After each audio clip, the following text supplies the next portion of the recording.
Shabbat Shalom, everyone. It is a special moment for me to share with you here this Shabbat because this week Israel held national elections and we now have the results of these national elections. There's a great deal that we could say about these national elections that were held in Israel, and I'm sure we will have an opportunity to discuss them and their implications. However, there is one initial lesson of these elections that I would like to share with you at this time.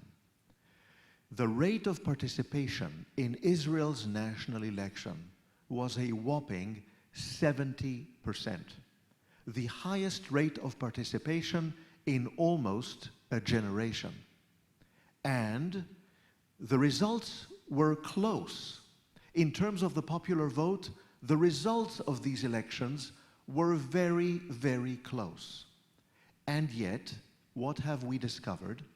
That in the very large cities of Tel Aviv and Jerusalem, Israel's two largest cities, the voting rate did not match the national average. So, let us take a look at what happened here in Jerusalem. In Jerusalem, the voting rate was approximately 62%, and Torah Judaism, the dominant party in Jerusalem, came up with 23.8% of the vote, approximately, with, again, approximately 62% of the vote. Now, in Tel Aviv, we have had approximately 60% of eligible voters participate, and Yesh Atid came out with more than 32% of the vote among these 60% of eligible voters.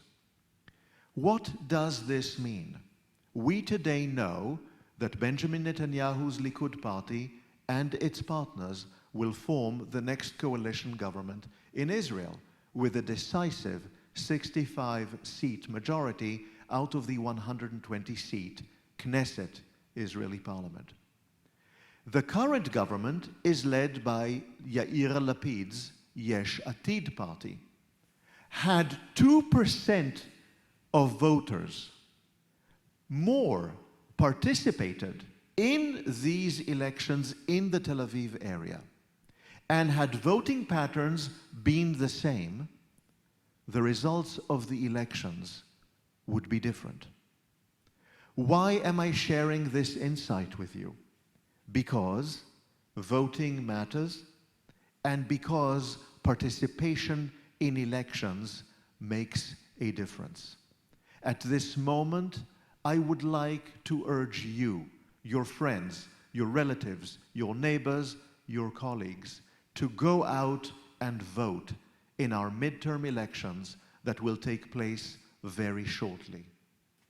Friends, Israel has had a democratic, highly participatory election, and now an uncontested result and what we may anticipate to be an orderly transfer of power.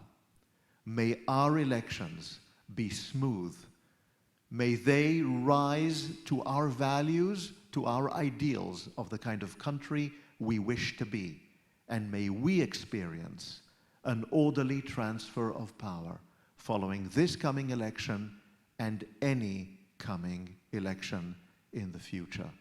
Thank you, and Shabbat Shalom.